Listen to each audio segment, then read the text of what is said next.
Lettre-réponse de Svaru à la Fédération Galactique, discussion au crépuscule, 3. Publié le 18 septembre 2018. Lettre ouverte à la Fédération et à toutes les autres races positives et bien intentionnées qui m'écoutent en ce moment. Je sais que beaucoup d'entre vous n'aiment pas ou ne sont pas d'accord avec mon travail et mes méthodes. Je sais que vous pensez avoir des arguments que j'ignore. Mais on ne me répond que par des faux fuyants, alors je ne peux que supposer que vous n'en avez pas. Je sais que la Terre est une zone où le libre arbitre des gens doit être respecté, c'est pourquoi j'ai demandé à chacun sur Terre, à sa manière personnelle, aussi ouvertement que possible, de demander de l'aide, non seulement à la Fédération mais à toute race positive, bienveillante et empathique qui écoute et est en mesure d'apporter toute l'aide qu'elle peut. Cette aide doit provenir d'une position d'intégrité et de force intérieure. Et elle ne représente en aucun cas une délégation ou une abdication du pouvoir et de la responsabilité de chaque individu. Je sais, j'ai moi-même proclamé que le mérite de la libération de la Terre devait revenir aux habitants de la planète et non à une force extérieure. Et il en sera ainsi. À ceux qui croient que les êtres positifs n'interviendront jamais, ils se trompent, car à partir d'un certain nombre de demandes de la population, dans le respect des lois, dites galactiques, existant sous les rubriques du libre arbitre et de l'abus de pouvoir, ils doivent de par la loi assister une planète en difficulté. Demandez de l'aide maintenant, mais ne déléguez jamais et ne doutez jamais de votre force intérieure ou de votre capacité à régler le problème par vous-même. Aux habitants de la Terre. C'est le moment où vous devez vous battre et ne pas rester les mains croisées, vous sentant impuissant et trop petit pour accomplir quoi que ce soit. Ne jouez pas les jeux de la cabale négative, ne tombez pas dans leurs provocations et ne les affrontez pas directement de quelque manière que ce soit. Utilisez votre esprit, utilisez votre volonté. Soyez créatifs et protégez-vous avant tout. Vous devez vous battre, car la libération de la Terre dépend de vous. Demander de l'aide ne démérite pas, car c'est aussi nécessaire en cette période critique de l'histoire de l'humanité, compte tenu de la gravité du problème. Vous devez savoir que la mort n'est pas un moyen d'échapper au problème ni une option de sortie. Car ils ne feront qu'entrer à nouveau dans le cycle éternel de la souffrance et de l'exploitation. Lorsque vous mourrez, vous ne vous reposez pas. On y retourne pour être exploité, à moins d'avoir la force d'âme, l'esprit et la connaissance nécessaires pour sortir de l'éternelle boucle négative. Le seul moyen d'en sortir est la lutte. La seule façon de s'en sortir est d'affronter et de surmonter le problème. Les V ou doses. La question des doses est particulièrement grave. En effet, une fois à l'intérieur du corps, les substances toxiques et leurs effets nocifs sont pratiquement impossibles à éliminer avec les seules ressources dont dispose la population humaine. Les suggestions que vous pouvez trouver en ligne sur la manière de désintoxiquer naturellement le corps des métaux lourds n'apportent qu'une aide très limitée. Mais utilisez-les. La seule défense contre les doses est de les éviter à tout prix. L'agenda des doses est d'une telle importance vitale pour la cabale négative que je dois informer la population de la Terre qu'elle doit transmettre et partager toutes les informations qu'elle possède contre les doses, maintenant. Il ne leur reste plus beaucoup de temps car ils sont en train de mettre en place une censure contre quiconque partage des informations sur les doses et leurs effets qui vont à l'encontre de l'information officielle. Leur argument est qu'ils s'infligent eux-mêmes des dommages. En d'autres termes, vous vous faites du mal en refusant de vous faire doser et en exposant le reste de la population au risque d'une contagion potentielle de votre part. En réalité, ce n'est qu'une excuse et c'est une fois de plus l'utilisation de la peur. La population non dosée est au moins 400 à 500% plus saine que la population dosée. Et ces programmes ne visent qu'à vous rendre malade, dans le but non seulement de vous rendre dépendant du système médical et des produits pharmaceutiques, mais aussi de mettre en œuvre le 21e programme de dépeuplement de la Terre. Ne paniquez pas. Ne paniquez pas. Faites face au problème et partagez toutes les informations que vous avez contre toutes les doses maintenant, parce qu'il ne vous reste plus beaucoup de temps avant que toute la question ne soit censurée. Vous ne pourrez bientôt plus parler des doses sur les médias sociaux. Faites-le maintenant. Internet. La cabale utilise Internet comme moyen de contrôle mental et d'ingénierie démographique, comme beaucoup d'entre vous le savent déjà. Elle vous a rendu dépendant des médias sociaux et de vos petits appareils mobiles qui dominent vos vies. Alors qu'Internet est un média où des informations positives et importantes sont partagées, la cabale censure désormais tout, petit à petit, et parfois à un rythme accéléré.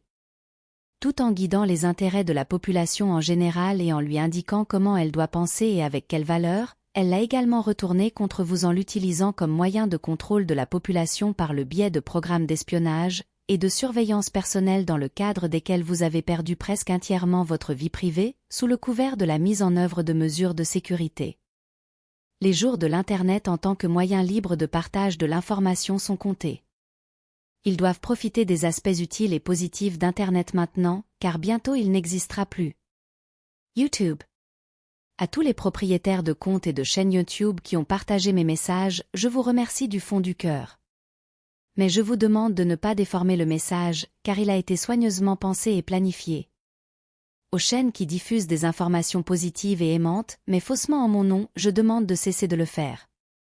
Si vous souhaitez aider par vos écrits positifs et pleins d'espoir, ayez la noblesse et la maturité d'utiliser vos propres noms et non les miens, Svaru, car vos noms sont aussi valables que les miens. Utilisez vos propres noms, s'il vous plaît, et arrêtez de transmettre des informations fausses en mon nom. En ce moment, les 3 seuls canaux qui transmettent des informations directement de ma part sont Desperando Enigmas, Cosmic Agency. Aux autres chaînes YouTube qui m'écoutent, je dis, soyez intelligents et s'il vous plaît, si vous voyez que quelqu'un, et pas seulement moi, fait un effort pour rendre la Terre meilleure, ne l'attaquez pas. Nous devons être unis. Utilisez cette force que vous avez pour améliorer le monde, pas pour faire taire d'autres personnes qui ont tout à fait le droit d'utiliser leur liberté d'expression tant qu'elle existe. Vous ne pouvez pas toujours être d'accord les uns avec les autres, mais considérez le travail global de chaque personne. S'il a un effet positif, laissez-le poursuivre son travail, sinon vous serez vous-même des agents négatifs de la matrice et des agents de la cabale. La principale méthode de la cabale pour vous limiter et vous contrôler est de vous séparer et de provoquer des conflits entre vous. Unissez-vous pour toute chose en dépit de vos différences qui, en fin de compte, sont sans importance face à une si grande adversité. La vérité. Il n'existe pas de vérité absolue. Elle ne peut être que relative à l'interprétation de chacun, à l'interprétation de chaque individu et à son point d'attention particulier. Plus la conscience est grande, plus les points d'attention peuvent être compris et vus. De nombreux points d'attention contradictoires peuvent être valables. De nombreux points d'attention contradictoires peuvent tous être invalides. Ce qui importe ici, c'est la recherche de la compréhension, de l'entendement, et non de la vérité absolue, car il ne peut y avoir de vérité absolue. Il n'y en aura apparemment que lorsqu'il y aura des accords sur les points de vue, que ce soit entre 2 personnes, une communauté ou une planète entière. Mais ce ne sont que des accords. Écoutez tout le monde, même si cela ne résonne pas en vous, même si vous n'êtes pas d'accord sur le moment, car plus tard votre opinion pourra changer à mesure que vous recevrez de nouvelles informations.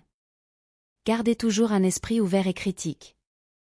Ne pensez jamais que vous comprenez tout, car vous ne le ferez jamais. Il y a toujours plus à savoir, à apprendre. Nous sommes des âmes en constante évolution. Et changer d'avis à mesure que nous recevons de nouvelles informations n'est pas seulement inévitable, c'est aussi la chose saine et juste à faire. En recevant et en étudiant de plus en plus d'informations provenant de toutes les sources possibles, vous formerez vos propres critères que vous pourrez appeler votre propre vérité. Vous saurez qui écouter et qui ne pas écouter. Toutefois, je vous conseille vivement de ne pas considérer les médias comme une source de vérité, car ils sont contrôlés et manipulés. À la Fédération et aux autres races autoproclamées positives. Je sais que vous souhaitez mettre un terme à mon travail. J'ai reçu votre message. Je vous ai répondu directement que vous devriez m'aider et me soutenir, et non pas me mettre des bâtons dans les roues en invoquant des arguments et des règlements peu convaincants, dont j'ai moi-même donné un grand nombre. Je ne me contredis pas. Il s'agit simplement d'un autre exemple de 2 points de vue contradictoires, tous deux valables. Je sais très bien que chaque personne sur Terre vit exactement ce à quoi elle a droit, en conséquence de sa fréquence personnelle. Et que toutes les personnes existent dans de multiples lignes temporelles où elles se portent très bien, dans beaucoup d'entre elles. Je sais qu'il ne faut pas interférer avec le libre arbitre des personnes, même s'ils ont des tendances autodestructrices. Mais je considère ici une seule ligne temporelle, et tant que nous avons un seul point de mire, nous devons faire ce qui est juste pour chacun d'entre nous de ce point de vue. Je sais que dans d'autres lignes temporelles, les gens qui souffrent dans celle-ci, là, dans l'autre, se portent très bien. Mais dans cette ligne temporelle, ici et maintenant, ils souffrent. Et c'est cela qui m'importe et qui me fait mal. Je sais très bien que de l'autre côté, quel qu'il soit, les choses, y compris la souffrance, sont vues dans une perspective différente et avec une valeur différente. que l'expérience de la souffrance vous fasse ou non grandir dans l'évolution de votre âme, en ce moment, dans l'incarnation, vous souffrez et vous souffrez beaucoup. Et je maintiens et maintiendrai toujours qu'il n'est pas nécessaire de souffrir pour progresser spirituellement, et cette affirmation me semble suspicieusement être une excuse pour poursuivre l'exploitation. Et tant que je peux faire quelque chose, je le ferai, avec ou sans votre aide, comme je l'ai fait tant de fois auparavant. Je fais le travail qui est le vôtre, fédération et autres races autoproclamées positives. Et vous ne m'avez pas seulement laissé seul, vous m'avez mis des bâtons dans les roues. Ne pas aider quand on vous le demande, quand vous le pouvez, c'est la même chose que de chevaucher des forces négatives. C'est aussi être une force négative. J'essaie d'aider à ma manière, avec les meilleures données dont je dispose. Je respecte toujours le libre arbitre de ceux qui m'écoutent, c'est pourquoi je me suis imposé de n'offrir que mes informations, sans leur imposer quoi que ce soit. C'est pourquoi je ne dois pas donner de preuves définitives de mon existence, car chacun doit apprendre à avoir confiance en lui et en lui-même. Si je donnais des preuves définitives, je m'imposerais à la population. Elle doit apprendre à suivre son cœur et à ne pas croire uniquement en des données isolées, imposées et souvent manipulées. La décision de savoir ce que je suis et qui je suis vous appartient. Ce n'est pas la mienne. Je donne mes informations ouvertement, avec le droit qui vient avec le fait d'être un citoyen de ce cadran de la galaxie, et je ne représente pas Tegeta, encore moins la Fédération. Je ne représente que ce que je suis, Svaru. Je suis peut-être petite, je suis peut-être très jeune à vos yeux, mais je sais ce que je fais, et je le sais parce que je suis déjà passée par là, et que j'ai toujours travaillé seule. Pour ceux qui ont des yeux pour voir et comprendre qui je suis et qui j'ai été, je suis Arco et je suis K, DK. Je suis Liswa, Silel. Mais surtout, je suis Svaru. Plusieurs noms, le même. Que vous le vouliez ou non, que vous le compreniez ou non, c'est la vérité. Et beaucoup d'entre vous le savent déjà. Je sais qui je suis et je me souviens de qui je suis. Vous comprendrez maintenant pourquoi je me comporte ainsi. Il est en moi de me battre sans peur. Et seul, s'il le faut. Que ferez-vous maintenant, sage fédération? Me mettre des bâtons dans les roues? Je ne m'arrêterai pas et vous n'avez pas le droit d'arrêter mon travail. Allez-vous regarder ailleurs pendant que je suis à nouveau brûlé sur un bûcher? Que ce soit au sens propre, au sens figuré ou au sens des médias, je m'en moque et je ne m'arrêterai pas. J'en ai assez de tant d'injustice et de tant de races positives et aimantes qui permettent le mal et la souffrance qu'ils causent. Et je ne m'arrêterai pas, que vous soyez d'accord ou non avec mes méthodes. Je le répète, je fais le travail que vous devriez faire. Et je le fais parce que je ne vous vois aider nulle part. Je ne vous vois nulle part et je ne vois que les obstacles que vous imposez vous-même avec de faibles excuses qui se superposent aux forces négatives. Je me déclare pleinement Ronin, comme je l'ai toujours été. Et sans aucun lien avec la fédération ou une race particulière, bien que j'habite un corps de Tegeta. Je vous remercie du fond du cœur, tous mes compagnons tégéciens qui m'ont soutenu et continuent de me soutenir malgré l'adversité. Je sais qu'il y a des races plus positives et des individus non terrestres qui font ce qu'ils peuvent dans l'ombre. Je vous remercie et je respecte vos méthodes discrètes. Mais pour l'instant, je ne vois personne d'autre qui ait l'audace de proclamer ouvertement ce qu'il est. Je n'ai pas peur et vous ne devriez pas avoir peur non plus. Sortez et contactez-moi. Aidons-nous tous ensemble. Aux habitants de la Terre qui m'ont écouté. Je vous envoie tout mon amour, toute ma compréhension et toute mon empathie. Mais surtout, je vous adresse mes plus profonds remerciements. Je suis avec vous et je fais ce que je peux, avec ce que j'ai à ma disposition. Votre ami? Svaru Jedi Ronin. Hasta luego. Chao, chao. Adiós.